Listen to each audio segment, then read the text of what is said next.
which is, a thriller that is going to be discussed here. We have two very young persons who are going to be discussing this thriller. More than the thriller, it is basically, questions about everything to do with the share market, what happens. We are now so savvy with the investments, but still we don't know what lurks behind all our thinking on how to invest, where to invest. So I'll just read a little 2 lines which says, a financial thriller of dark humor where friends become competitors in their struggle for survival. Threat lies in every wry smile and super-fast action to tip the scales of finance and fortunes in a bid to achieve quick wins in the order of the day. So, since we all like to have quick wins, but what exactly is the background? That is the discussion today, and I will very briefly introduce to you our very young writer. So Anurag was born to tell stories, and you know the kind of person who right from childhood is the life of the party, whom everyone gathers around because they have an uncanny ability to make the most mundane aspects of day-to-day life seem incredibly interesting and funny. And that is what the whole book is about. It's a mundane, you can say, finance and fortune and shares and all, but how he's made it so interesting. So that was always Anurag. An investor by day and a novelist by night, Anurag Tripathi is an alumnus of the Indian School of Business, the ISB Hyderabad. He has a certification in Advanced Creative Writing from the Department of Continuing Education, University of Oxford.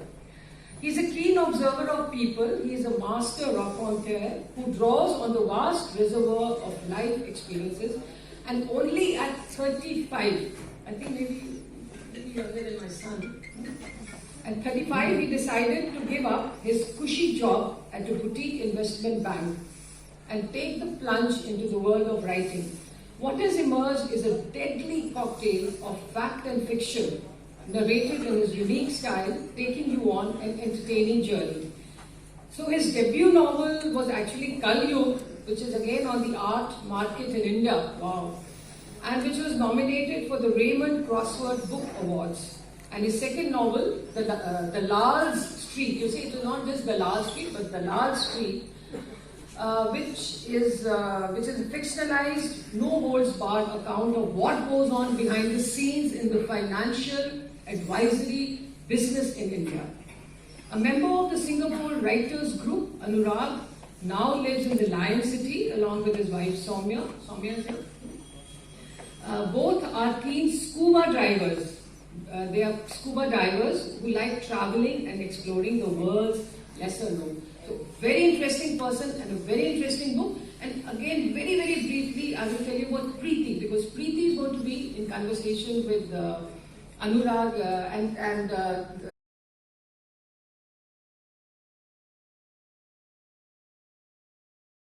she is the editor of the Peripheral Center Voices from India's Northeast, because she has traveled Northeast in a very extensive manner, as well as Bearing Witness, a report on the impact of conflict on women in Nagaland and Assam.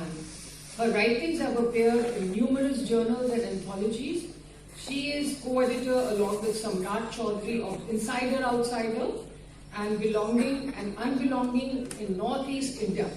So she is the founder of Majha House, a literary and cultural space in Amritsar, as well as Cafe Tikli, a unique pop-up book cafe.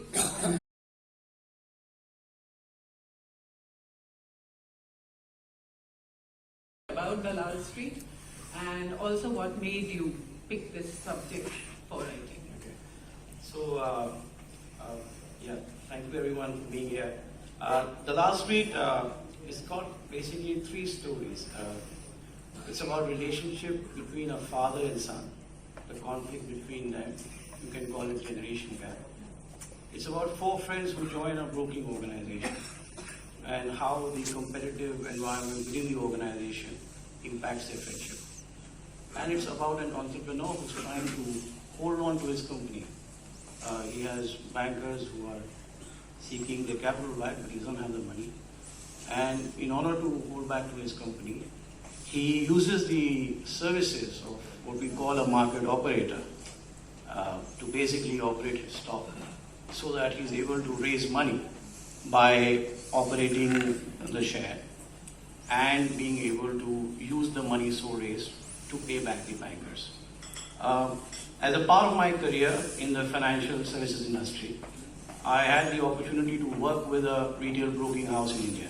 I used to head their business. And I had set up a retail broking outfit back in 2007, hiring relationship managers across India. We had 18, 19 branches at that point in time. And much of what I had seen and heard during those days has been fictionalized in this novel. So a lot of it, I would call it part memoir, part fiction, Dalal Street. And you will get an insider's view from the perspective of the person sitting across the table who advises you when you read this novel. It's cutthroat, it's fast-paced, it's on your face. I have tried to add humor to it so that we can address topics which are otherwise very dry and sometimes very serious. And that's my style of writing. So when I was reading their savings into stocks and shares, and when you read this novel, it actually seems like a really brutal way of doing away with somebody's money, because somebody, I think one of the characters also in the novel who says that we are not here to make money for the clients, then what are you actually trying to do? What do brokerage firms actually do? There is a conflict between any financial services organization, whether it's broking, whether it's mutual fund advisory, or whether it's insurance broking. The fact of the matter is that most of the people who are working in these organizations are product pushers. They basically push a product towards you. And every time they push a product towards you, they get a commission.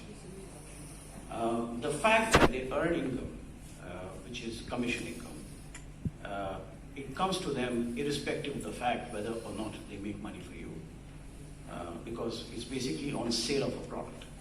The same applies in the stock broking industry. It doesn't matter whether a stock goes down or it goes up. The fact is that the moment you transact and buy a stock or sell a stock, the broker makes money. So there is a conflict of interest.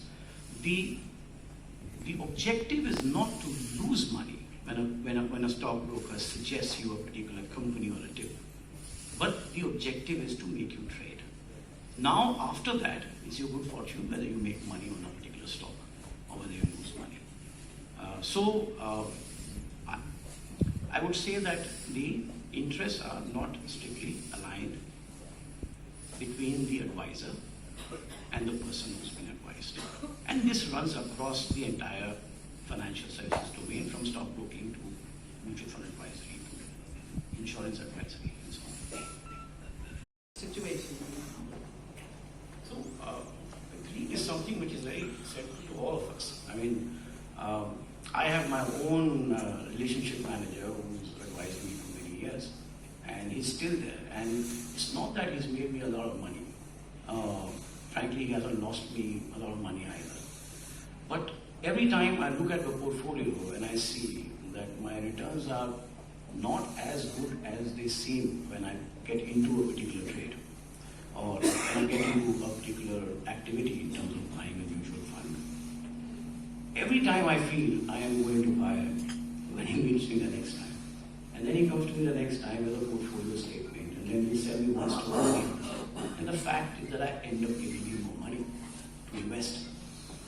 So what makes you, how do you prepare for your novels? How do you begin to write? What kind of research do you do? Because the first novel was about the underbelly of the art market, and this one is about the share market. And I believe you're writing your next one, but you tell them about it in the next question. Right now, tell us what kind of research or background. A person who's read Kala Yuga he can have an intelligent conversation with any curator in the art world for half an hour to 45 minutes, he'll survive. That's how much information there is in that fictionalized thriller on the art market.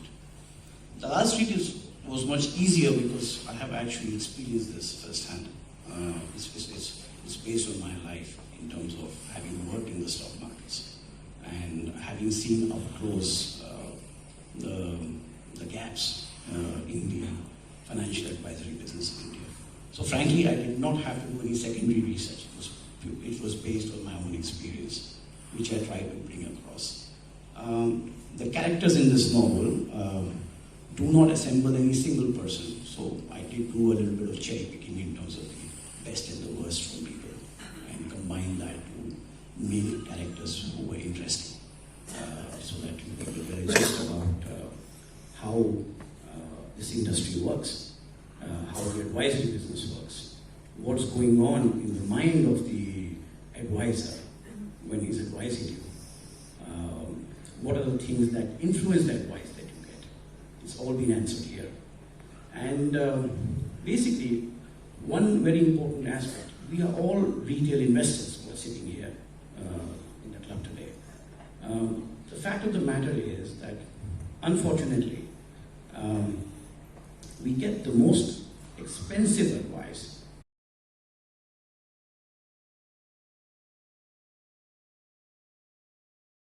Yes, I should say 90% of the characters are negative, can I say like that? Negative, in the sense that they're all thinking about how, and they're learning it also, they're learning very fast, that how they should make money for themselves. And as Anurag also abetted that yes, how money may not come even to the clients, but they should make it for themselves. Now the other part is that yes, this primary market and all, the government and all the governments all over the world, they are encouraging everybody to invest in this kind of market, investing into shares and all. So did you ever feel that, in fact my book is going to go, is going to discourage the potential, investors? I mean, I would also have loved to, but then reading the book I felt that, oh gosh, there is like so much going on. So, do you ever felt that? Did you ever feel like that? And what was the end of that? So the objective was not to discourage the retail investor. The objective was to educate him.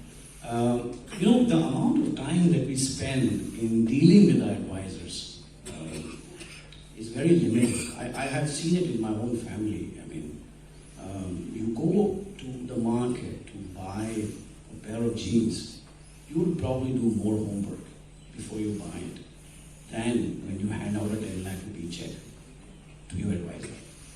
And the objective of this novel is to educate you from the perspective that the advisor who's coming to you is, unfortunately, most of the times a product pusher than somebody who's actually advising you in the long term. If you are better prepared in terms of the question that you ask him, you will get better advice from him. Otherwise, if you accept the first product that he pushes towards you, then he will sell that product to you. That's the product in which he's making probably the maximum commission income. That's how products are sold. Products are sold either on the basis of what he's earning in terms of percentage, or they are sold on the basis of what is hot in the market at that moment, the most marketable product. Because he knows that your susceptibility to accept that product is higher because it's a marketable product. That's what everybody is speaking about right now. So if the theme of the season is infrastructure, for example, and your advisor comes to you and sells you an infrastructure fund, you will readily accept it, the infrastructure fund. Why? Because that's the marketable product. As of now, everybody's talking about it. So your guards are low when you sold something which is more accepted. Now, is an infrastructure fund the best investment at that point in time? That's still something which is questionable. It is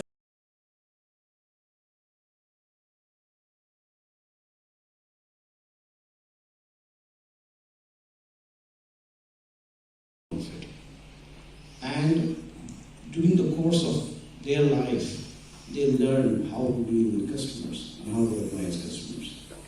And you see the broking world from their eyes. They are advisors. And because there's competition to earn more income for the organization, for themselves, you see how they get tested in terms of their own ventures. And it's basically their character arc through different ups and downs in this highly competitive world of broking. The father and son story that I was talking about, the father is an investor who's lost all his money in the Harshad Mehta scam in 1992. His son was only 4 years old at that point in time. And the father doesn't want his son to do anything related to the stock markets. And despite that, he goes ahead and enjoys the broking outfit. So it creates a lot of conflict in the family. What the novel, the first chapter of the novel brings through is how the father, based on his own experience of losing money in the stock market, converted from a person who was an avid investor to an asset, who lost complete belief in the markets. And the son basically goes on to win the markets, I can say that. And basically, eventually, he becomes like the king of Dalal Street. And you will see that character arc playing out.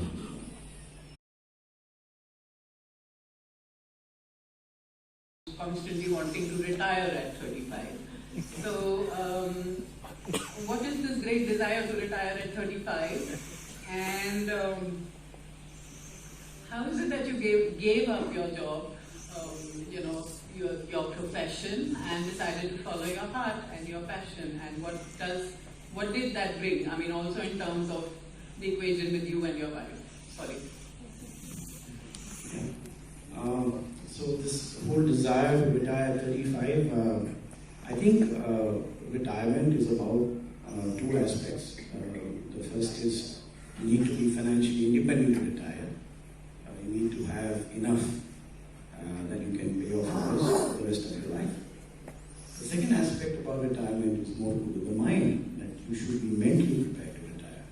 I think both of them are equally important. I had a rough number in my mind when I set out to work. I started working at 20, and luckily I was able to make enough in 15 years of my career that I could take that call in terms of financially being in a comfortable position that I could call it off. Retirement is difficult, especially if you become subservient to your salary. You get a check every month. And the more senior you become, the bigger is the value of that check. So at 35, if you can't retire, I don't see any reason why you retire at 40. And the same would apply at 45, because the check value will probably be 3 times or 4 times in the 10 years from 35 to 45. So it's always going to be something which will pinch you, or how you move away from that comfortable, acceptable life where you work for somebody else and you get a salary end of the month. For me, this option, it was circumstantial partly. My wife was working in Delhi, I was working in Delhi, and she got an offer to move to Singapore. And I was doing reasonably well in India, but my job was in the investment banking arena. And investment banking, your job is a function of the network that you have, the people you know. And all the people and the network that I knew was in India. So when I moved to Singapore, I told my wife that the likelihood of me getting a job in investment banking was limited because all my networks were in India.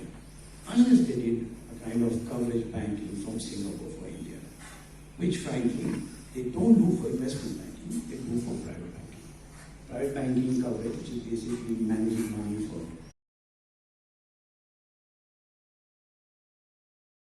disconnect in my career, and I was not getting what I wanted to do.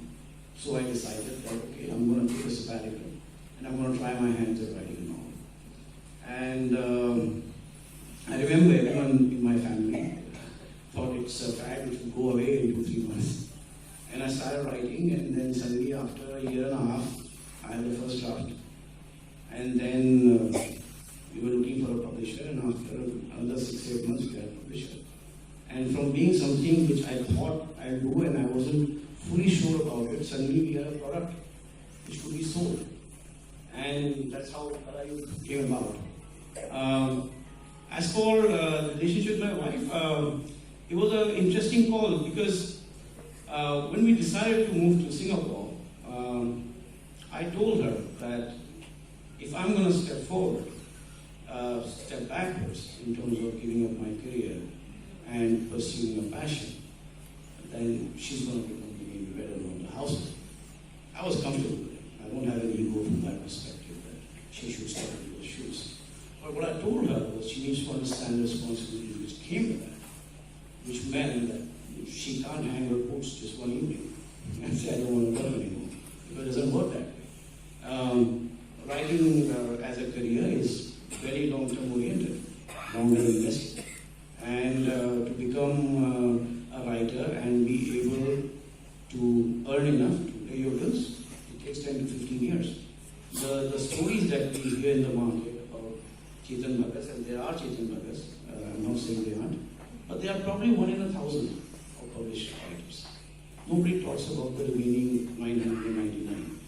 And it's still not a profession that pays well. So probably, I hope I write another 5-7 novels and I get to a situation where I'm earning enough money that I don't have to worry about my bills. But right now, my investing that I do on a regular basis, that pays off all the bills. It's not the writing.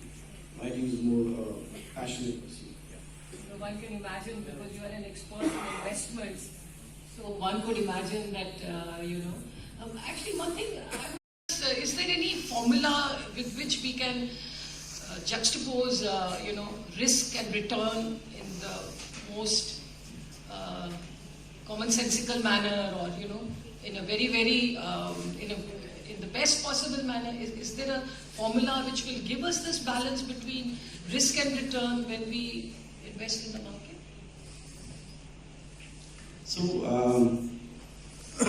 I think risk and return is a function of every individual case. It differs for each one of us. It's a function of where you stand on your financial journey.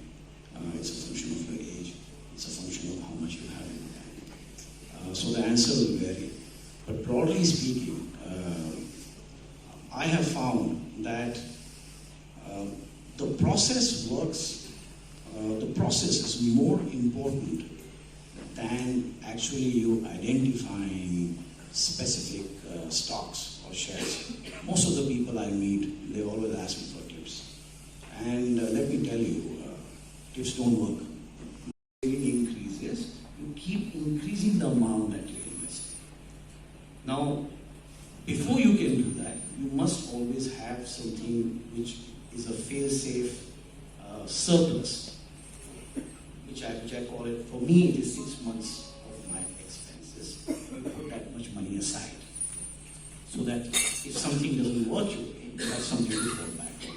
Depending on each of you, you can decide what that quantum of money is. For some people, it might be 1 year, it might be 6 months. That's basically the quantum of money. If everything goes wrong, then it gives you a kind of a stopgap for you to rethink what is happening in my life, go and readjust and start all over again.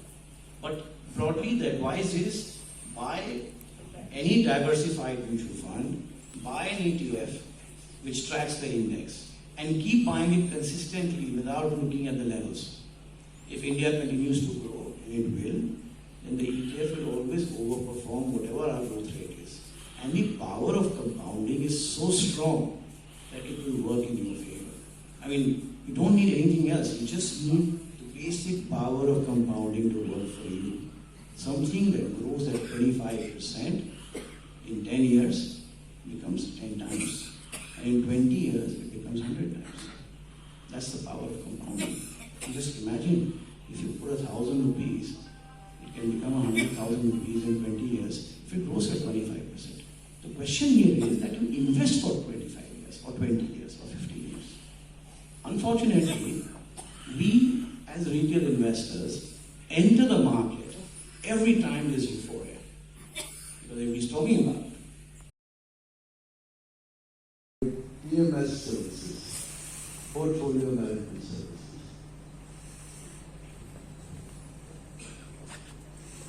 So, PMS services is a new fad in the market. There were 1,000 PMS providers, I believe, who registered with SEBI when the market was making noise in the last 1.5 years. Why did this stream come? It came into the market because somewhere HNI, there was a need in the market in terms of product differentiation to differentiate between the regular retail client who had access to mutual funds. These are basically HNI clients who wanted some kind of differentiation in the market. He wanted a product which he could say that he had bought and every retail client could not buy because the product.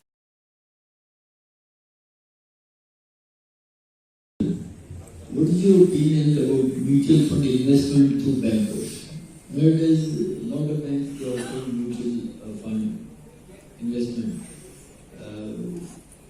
For example, the State Bank of India. What is your view on this for investment? So the advisors of any bank, doesn't matter whether it's SBI or any other bank, they are all advisors. My only issue with general advisors in the banking platform is that I have seen that most of them are very young, and also the fact that they have 3 to 5 years of experience and they've already changed some jobs in that much time. So you need an advisor who has some sense of longevity, that he's going to sit with you and take your questions when the times are right. And the fact that a person is changing 3 jobs in 5 years means that every time the time becomes bad, he just moves on to the next organization. And then he starts the portfolio again. And how does he start the portfolio again? Because he has a new bank, he has a new set of customers. So he has an opportunity to restart and not be questioned for advices that he had given earlier. This is a general issue with majority of the advisors on the banking platform. And the other issue is that the advice is not linked so much so to the bank, but more to the advisor. So, an advisor causes you a loss because the advice was not correct. After 6 months, he changes job, a new advisor comes in and tells you, sir, the guy wants that, he wasn't any good. I take care of him now. So, the bad advice goes with that guy. So you said that after demonetization, the unaccounted money liquid assets. Can you throw some more color on it? So typically, the reason why I say that is that from the SIP side, 2 years back, the average SIP flow in the market. SIP is a simplified investment plan. It's basically retail investors like you and me who put a small sum of money every month into the market. SIPs around 2 years back, if I'm not mistaken, the number used to be around 3,000 crores a month. Around? 3,000 crores. It's around 7,500, 8,000. 9,000 crores also recently. So that number has gone up 3 times. And let me tell you, it is on the back of this flow, which is very long term and made up of a large number of retail investors, that despite FII selling in our market, which has been happening quite consistently, we are not falling. Because for once, we have a large chunk of money, very mature money, and it's not because we are mature as investors, but because we've chosen the right platform, which is very long-term oriented. That this consistent $1.5 billion of money is coming in every month. This is the reason, one of the reasons why our markets are not falling. So I have a follow-up question. You see, you're saying that unaccounted money has left real estate sector. Here we are talking of SIP, systematic investment plan, which is not black money, which is White money. which is all white money. So how do you kind of marry the two? How do you reconcile your statement? So the money that has moved away from the real estate sector is not necessarily black money. What I'm saying is that real estate sector was a very large portion of any person's portfolio till a few years back. It was the portfolio of choice, very frankly, for most of us. We used to get a leverage in terms of a housing loan, and it was a no-brainer to go and buy a house, and after 10 years you would make significant money on that house. That's how a large number of us have created significant wealth. But post-demonetization, it's one of the triggers where money is not running after real estate anymore. Because partly real estate has not performed for the last 10 years. And post-demonetization, I don't know for whatever means how people were able to convert money from what money they had or did not have. Suddenly the flows into liquid assets, specifically SIPs, has increased significantly. So there is a correlation. Now I don't know how people were able to convert that I do not know. But the facts suggest that there is a correlation, because from $500 million, the numbers suddenly moved up to $1.5 billion over the last 3 years. Anurag Tripathi, which I had read and thoroughly enjoyed. I look forward to reading this book, which I haven't read. And I would also like to talk to you about what are you writing next? What can we look forward to? That was art, this was finance. What more can we look forward to? That's my first question. And secondly, you talked about investment. I think, what about, somewhere talking about, as you said, this is, as Sunita mentioned, this has had grey shades. It's a little dire. What about some happier, events in terms of consumption, holidays, enjoyments? Can we look forward to such like books also from you in the future? So, thank you for appreciating the first novel. I'm currently writing a thriller on the casino industry. I write thrillers. Generally, I have become quite cynical, so there is an undertone of darkness in what I write. My characters are always grey. I feel that the same people can be good and bad depending upon the circumstances that they go through. And that is what I have seen in my life, and that is what I write my characters. The casino industry is a very interesting industry. I haven't thought of a name for the novel yet, but my objective was to probe deeper into why people went into a casino. Were they trying to escape the reality that faces them today? And that is the theme that I wrote more in the third novel that I'm writing through the various characters. There are shades of good and bad in every novel I write, so you will see fun times also. The casino thriller has a lot of happy scenes. It has a few sad scenes also. And my objective in my novels is that by virtue of writing a story, I can leave you with something to think about by the end of it, and also take you on a journey that you become better informed by the time you end the novel. I try and do that in every novel I write. That's my style of writing. So in this one, you learn a lot about stocks. In the first one, you learn a lot about art. And you will learn a lot about the casino industry in the one that I'm writing. You can name it, it thrills but it kills. Sure. Thank you.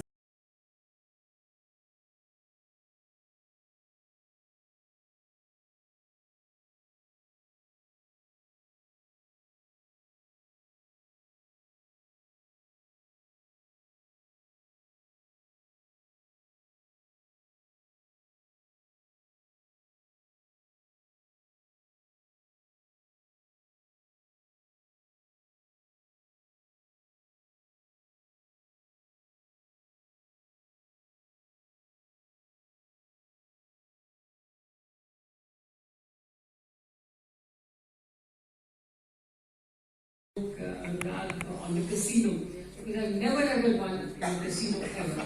Who does? I'll take some tips from that.